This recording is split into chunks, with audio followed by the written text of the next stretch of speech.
Tragedia nel pomeriggio a Ormelle, un 17enne in scooter si scontra con un furgoncino. Per il giovanissimo un volo di 30 metri prima di cadere sull'asfalto, è morto sul colpo. Ancora crolli sulle Dolomiti, impressionante distacco di roccia stamane dal Monte Pelmo, soccorso alpino sul posto per verificare che non ci fossero persone coinvolte. Il sindaco di Val di Zoldo, una tragedia sfiorata. 28enne di Porto Tolle arrestato dai carabinieri, ha tentato di uccidere il padrone di casa con un'ascia, ma era stato messo in fuga da un parente del suo bersaglio. Si trova ancora ricoverato in ospedale in serie condizioni la 51enne accoltellata ieri a Torre di Mosto dal marito che poi si è ucciso. La donna migliora, non è più in pericolo di vita, comunità sotto shock. Continue razzie a Vigonza, il sindaco posta su Facebook il video di alcuni predoni in azione mostrati dalle telecamere di sorveglianza della casa e attacca: questi banditi non hanno paura di nulla. Per far ottenere il Green Pass ai suoi assistiti un medico vicentino avrebbe eseguito tamponi e vaccini simulati, oggi è stato arrestato. Ritornerà lunedì 15 agosto dopo 2 anni di assenza il Ferragosto in Prato della Valle a Padova, fuochi d'artificio dedicati alla pace e a basso impatto acustico per rispettare gli animali. A Falcade la commemorazione per i 100 anni della nascita dello scultore Augusto Müller, una tappa significativa del calendario di eventi dedicati all'artista nato proprio a Falcade, dove ha sempre conservato il suo studio. Bentrovati, buonasera telespettatrici e telespettatori di Antenna 3. In primo piano per questa edizione regionale dei nostri telegiornali il fatto di cronaca che si è registrato nel pomeriggio a Ormelle. Una tragedia, un giovanissimo di 17 anni, Alessandro Feletto, ha perso la vita in un incidente stradale. Il ragazzo era uscito di casa in sella al suo scooter quando si è scontrato contro un furgone Fiat Ducato delle Poste. Un impatto violentissimo, il 17enne volato per 30 metri finendo dentro un fossato. Gli uomini del SUEM 118 intervenuti sul posto hanno tentato l'impossibile, ma per il ragazzo non c'era più nulla da fare. Da una prima ricostruzione sembra che il giovane fosse uscito da una laterale in via Campagnola, immettendosi nella provinciale all'altezza del Civico 15, proprio quando stava arrivando il furgoncino che proveniva da Oderzo. Sotto shock l'autista del mezzo, una giovane 29enne del posto. Ai carabinieri della compagnia di Conegliano il compito di chiarire la dinamica di questa ennesima tragedia della strada. Sul posto anche i vigili del fuoco di Motta. Ma per tutti i dettagli, l'esatta dinamica, vi rimando all'edizione trevigiana dei nostri telegiornali alle 19:30. Ancora un crollo si è registrato nella prima mattinata di oggi sulle Dolomiti, stavolta sul Pelmo tra Zoldano e Agordino. Per il sindaco di Val di Zoldo una tragedia sfiorata.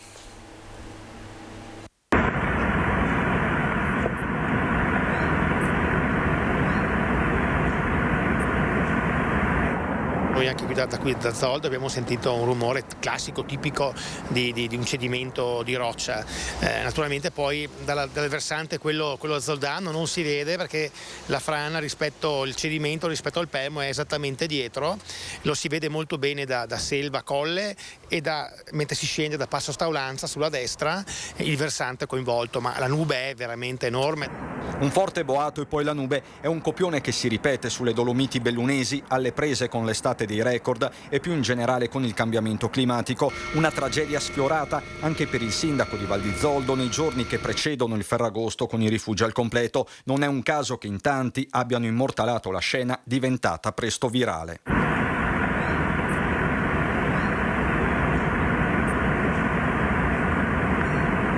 Dopo il distacco in Marmolada del 3 luglio con la sua scia di dolore e sangue e quello immediatamente successivo sulla Moiazza, è il Pelmo a riaccendere paura e apprensione. Immediata la mobilitazione di uomini e mezzi, soccorso alpino della Val Fiorentina e vigili del fuoco volontari di Selva sono i primi a intervenire. Subito si è verificato se vi fossero denunce di persone scomparse, poi il sopralluogo anche grazie all'elicottero Drago 149 arrivato da Venezia che ha portato le squadre in quota.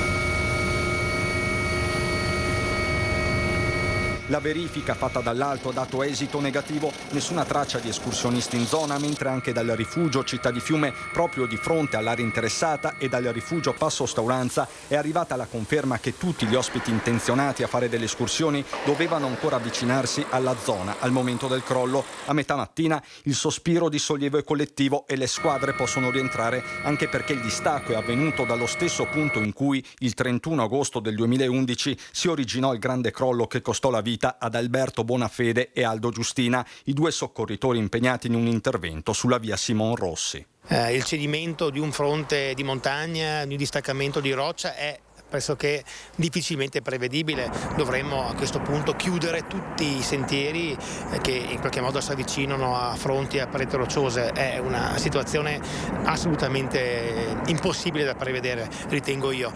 Sarebbe come dire vietiamo la circolazione delle macchine, perché statisticamente sappiamo che ci sono X morti ogni anno sulle strade, quindi fa parte dei rischi che le persone che amano la montagna devono accettare con i quali devono accettare di convivere.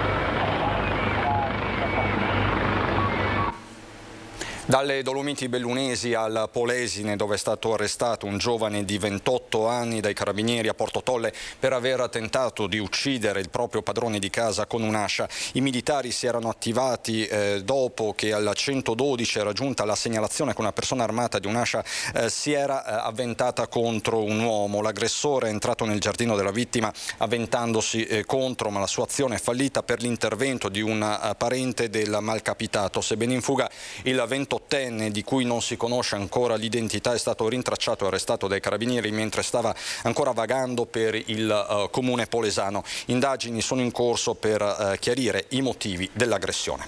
A Torre di Mosto adesso, ieri come sapete, la tragedia familiare, il tentato omicidio di una donna e poi il suicidio del marito. Ebbene, la donna Rosa è in miglioramento, è fuori pericolo di vita, ma la comunità Torre di Mosto resta sotto shock.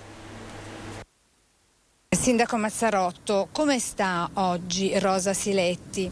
Sì, da notizie che ho non è in pericolo di vita, però insomma ha subito un grosso trauma e ha diversi colpi inferti nel corpo. Rosa Siletti, 51 anni, operata nella notte appena trascorsa nel corso di un lungo intervento per suturarle mani, braccia e gambe. Fortunatamente non ha subito nessuna grave ferita lungo il torace.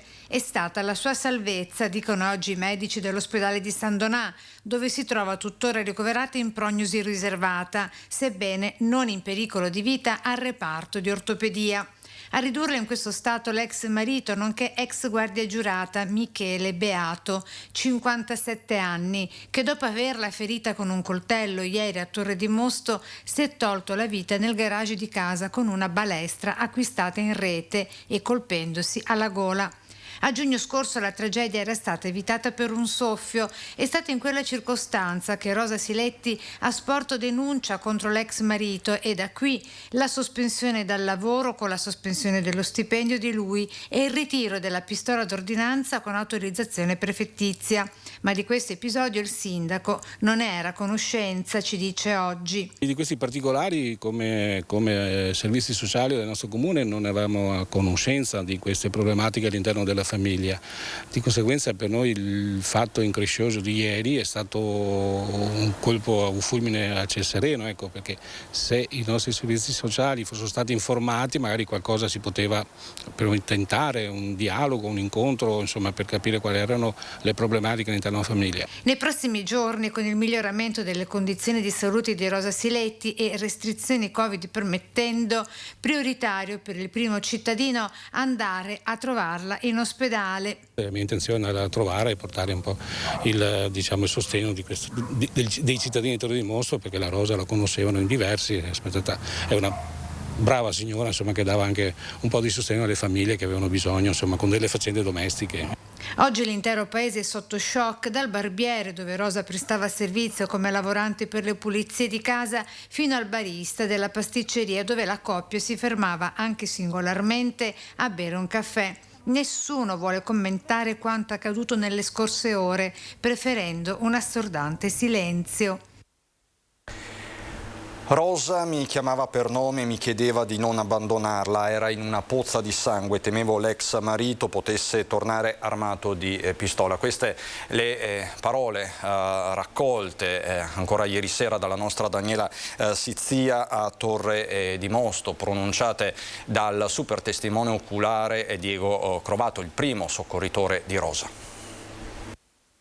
Ho sentito le grida e ero a letto, mi sono vestito una maglietta, un paio di ciabatte e i short e sono andato a soccorrere. Chi parla è il primo soccorritore di Rosa Siletti e lui il primo testimone oculare di quanto accaduto insieme al barbiere, cui ha chiesto di portare più asciugamani possibili per tentare di bloccare il sangue che sgorgava copioso dalle ferite di Rosa, più volte accoltellata dall'ex marito.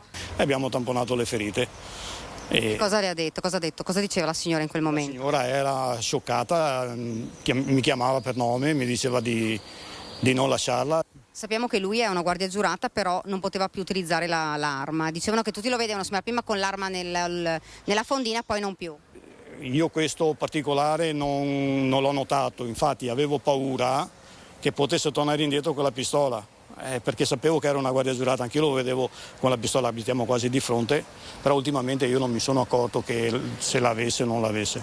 Senta, ma lui ha desistito perché pensava di averla ucciso o perché siete arrivati voi? No, noi siamo arrivati che lui era già scappato e c'era altra gente là che aveva già avvisato il 118 dei carabinieri. Quindi noi abbiamo solo soccorso la signora. Forse lui pensava di essere riusciti ad uccidere? Non so dirle cosa avesse pensato. A salvare Rosa anche la sua disperata voglia di vivere, che nonostante le gravi ferite infertele dall'ex le ha permesso di trovare la forza e la voce di chiedere ripetutamente aiuto. Che lei stava ancora gridando, insomma, siamo mossi da casa perché sentivamo le grida, solo per questo motivo. Tanto sangue? Abbastanza sangue, gli asciugamani ci sono intrisi bene di sangue. Per far ottenere il Green Pass ai suoi assistiti, un medico vicentino avrebbe eseguito tamponi e vaccini e simulati. Per questo oggi è stato arrestato.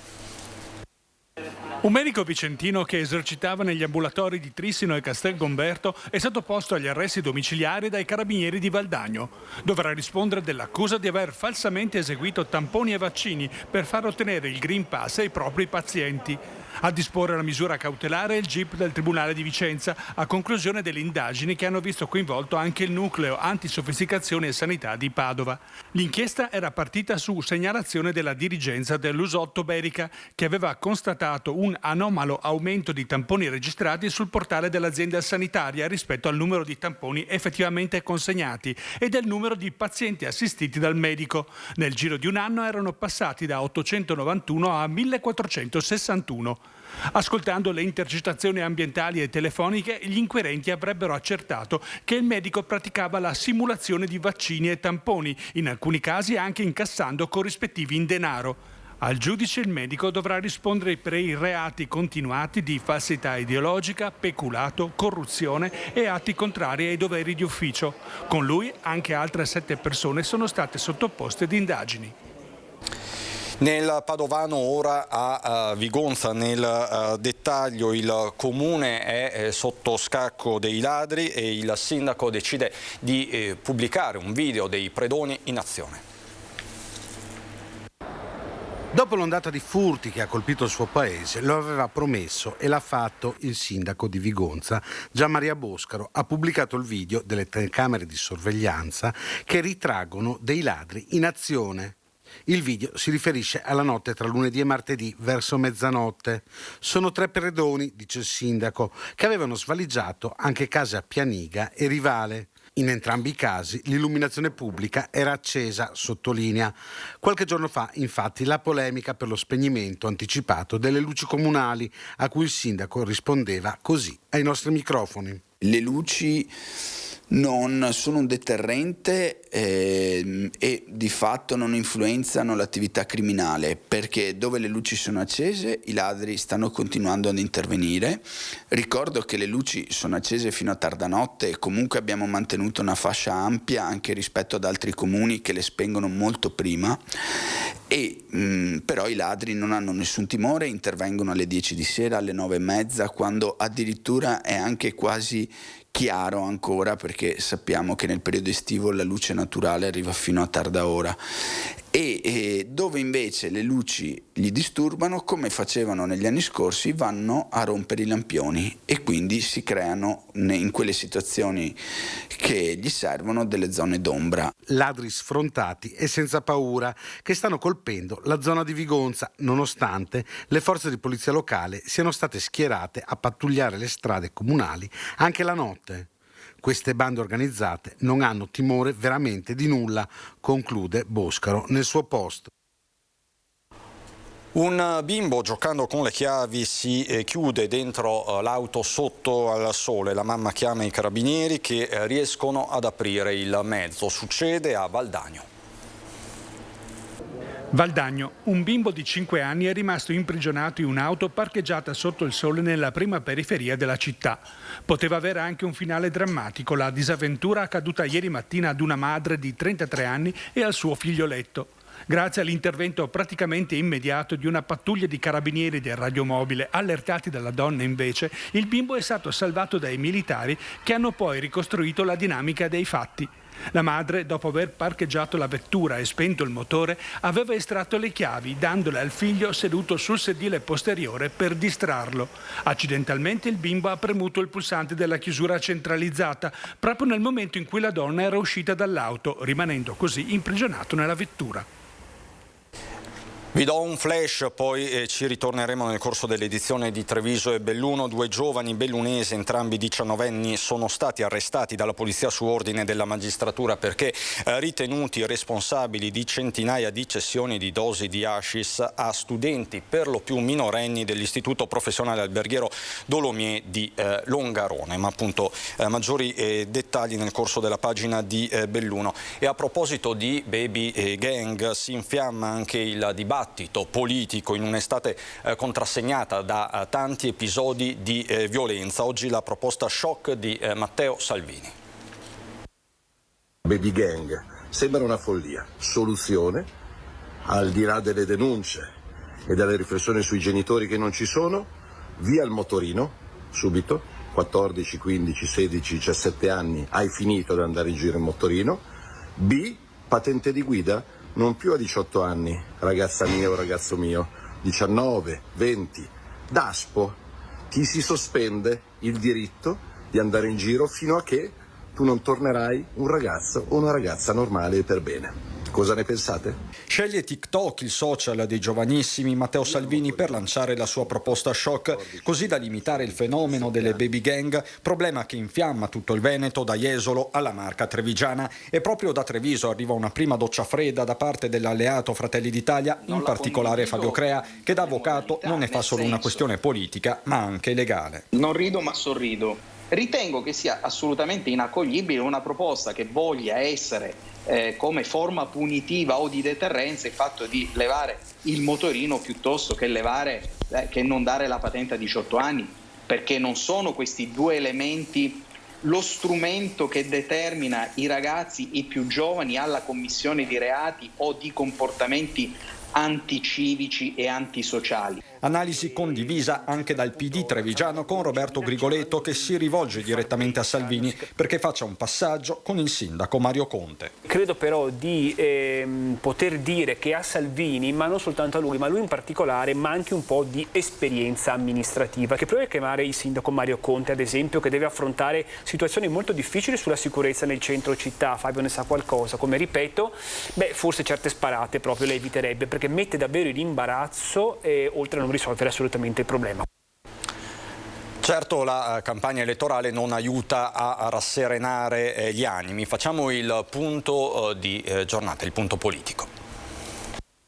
Politicamente oggi io non mi fido di Beppe Grillo, e Beppe Grillo ancora in parte fa da padre padrone e io sotto Grillo non ci sto. Dice di non dimenticare quello che Grillo ha fatto per lui e per il paese, ma la premessa dell'ex volto forte dei 5 Stelle di Battista non cambia la sostanza di una dichiarazione roboante in un movimento che cerca la propria strada dopo defezioni importantissime, ma parole forti arrivano da tutti i fronti. Ritorna sullo strappo con il PD Carlo Calenda, che si rivolge direttamente a Letta: apriti cielo.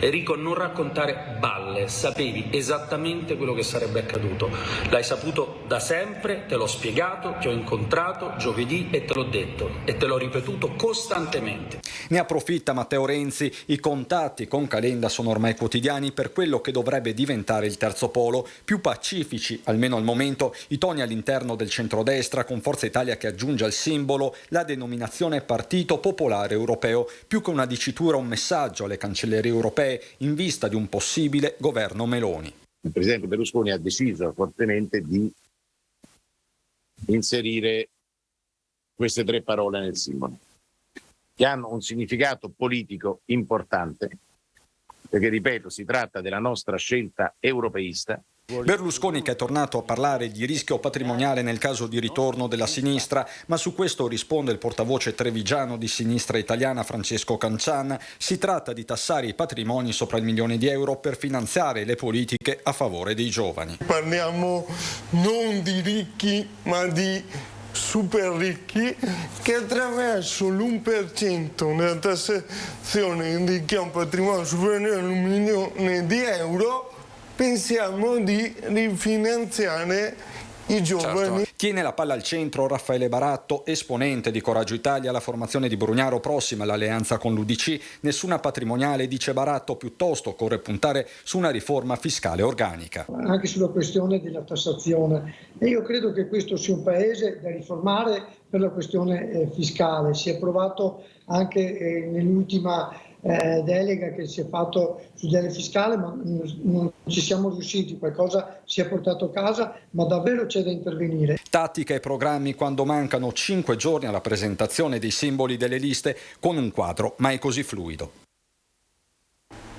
Cambiamo pagina e andiamo a Padova, dove ritornerà lunedì 15 agosto, dopo 2 anni di assenza, l'attesissimo Ferragosto in Prato della Valle, con delle importanti novità. Torna la grande festa di Ferragosto in Prato della Valle, organizzata dal Comune di Padova e da numerosi partner.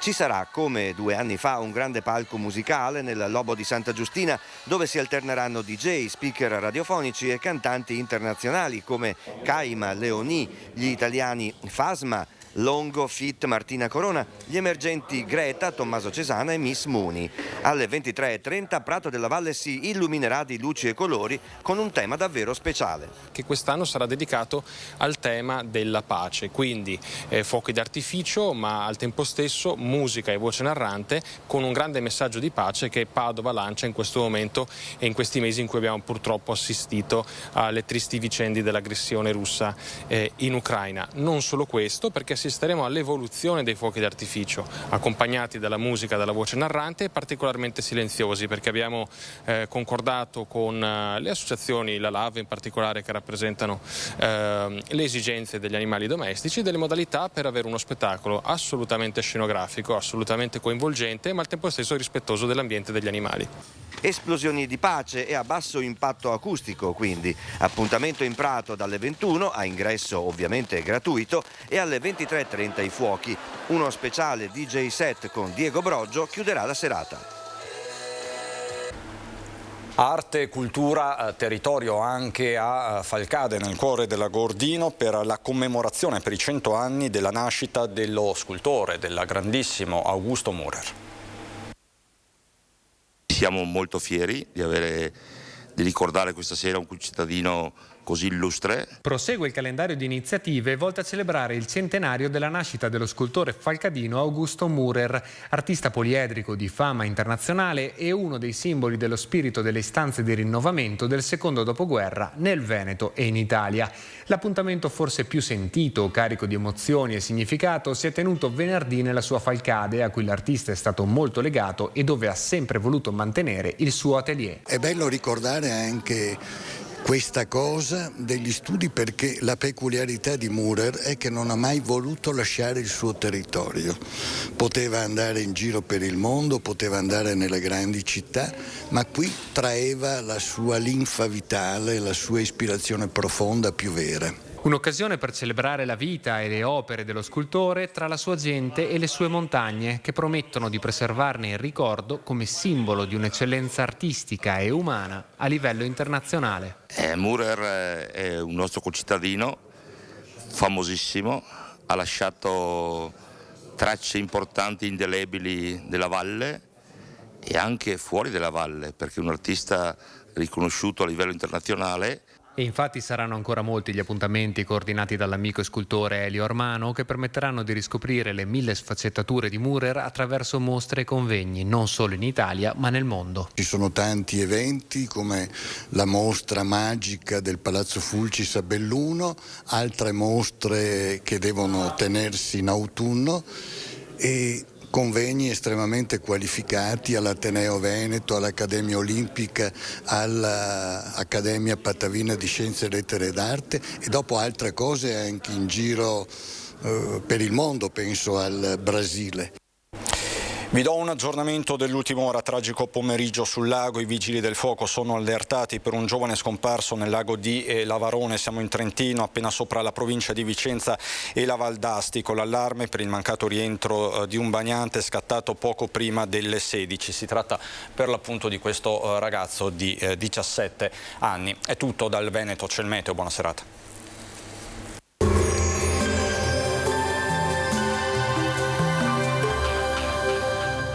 Cooperativa Agricola Volpago offre carne fresca di prima qualità. Ci trovi a Volpago del Montello, Pieve del Grappa, Tre Baseleghe e presso lo spaccio del contadino a Dolo e Massanzago. Bentrovati al meteo. Mercoledì 10 agosto, tempo buono sul nostro territorio, ancora interessato dall'alta pressione. Caldo nella norma, senza picchi eccessivi. Vediamo allora insieme il dettaglio.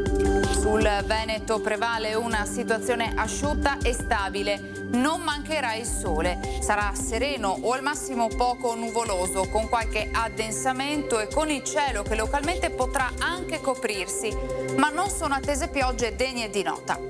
Temperature in lieve calo, minime tra 13 e 23 gradi, massime invece tra i 28 e i 31 gradi all'incirca.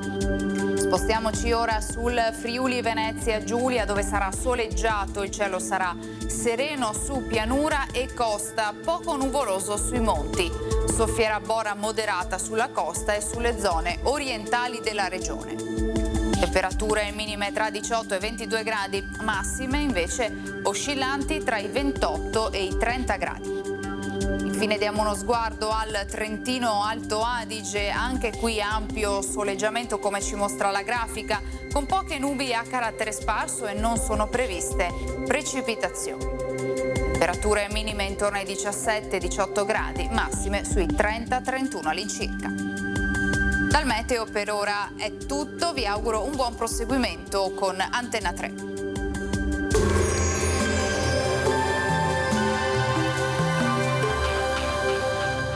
Cooperativa Agricola Volpago offre carne fresca di prima qualità. Ci trovi a Volpago del Montello, Pieve del Grappa, Tre Baseleghe e presso lo spaccio del contadino a Dolo e Massanzago.